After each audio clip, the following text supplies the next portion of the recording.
Panis ang rookie ng Lakers sa rookie ng Houston mga bro na mala Stephen Curry ang laruan. Ginulat ang buong arena mga bro sa init ng shooting, nakipag 1-on-1 kontra kay Bronny James. So simula na ang 2K25 NBA Summer League mga bro na ginaganap ngayon sa Las Vegas, kung saan magde-debut game naman ng ilan pang mga top rookies kalaban ng LA Lakers, ang Houston Rockets. Makakaharap ni Bronny James ang top 3 pick at mala Stephen Curry na rookie na si Reed Sheppard. Nag-average lang naman to mga bro ng 52% shooting beyond the arc sa NCAA. Well, first quarter, unang basket ng LA galing kay Maxwell Lewis, highlight dunk agad mga bro, may kasama pang foul. Etong si Bronny James naman, full court kung depensa agad ang rookie ng Houston. First attempt ni Bronny sa tres mga bro, sala, pero buti na lang nakuha nila ang rebound at nauwi pa yan sa layup ni Bronny. Yun nga lang, agad namang naibawi yan ni Reed Sheppard na pasok kagad ang unang bitaw sa tres.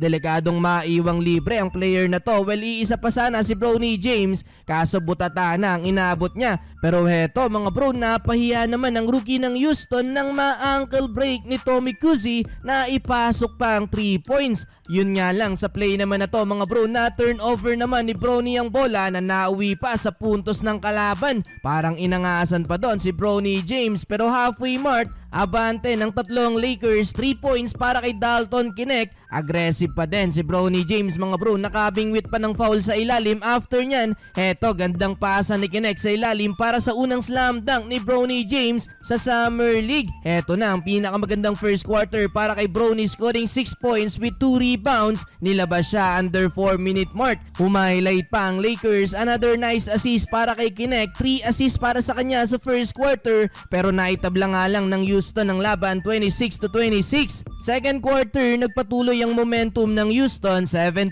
run mga bro, another 3 points para kay Reed Sheppard. Abante na ng 6 ang Rockets, na technical pa mga bro si Maxwell Lewis under 7-minute mark nang ipinasok si Bronny James, pero inalat na ang panganay na anak ni Lebron. Muntikan pang ma-turnover ng bola, naputukan nga lang ng shot clock. Natambakan na din sila ng double digit. Etong si Reed Sheppard, solid din dumepensa, binawian ng blanca si Kuzi. Late in the quarter, nagkaroon ng mini run ng Lakers, nakakadalawang tres na din. Etong si Dalton Knecht, siya ang leading scorer ng Lakers with 10 points. Sumunod na sa kanya etong si Kuzi na may 8 points. Last 2 minutes, sayang nga lang tong putback ni Bronny, kinulang nga lang Dalton Knecht again, pinagpaglang ang depensa ng kalaban. Pero yun nga lang, tinapos ng Houston ng quarter na may 5-0 run, 54-45, 9 points ang kailangan na bulin ng Lakers. Entering the third quarter, highlight sana agad para kay Bronny James mga bro, kaso hindi niya nakumpleto ang alley-oop dunk. Sa kabila naman, takeover mode na ang rookie na si Reed Sheppard. Tinirahan ng harapan sa tres si Bronny James mga bro. Heto pa isang highlight, sinayawan naman ng depensa dito ni Dalton Knecht. Pinanis lang ang dalawang rookies ng Lakers mga bro, may foul pang kasama yan. Under 5 minutes, lamang na ulit ng double digit ang Houston, pang-apat na tres na para kay Reed Sheppard,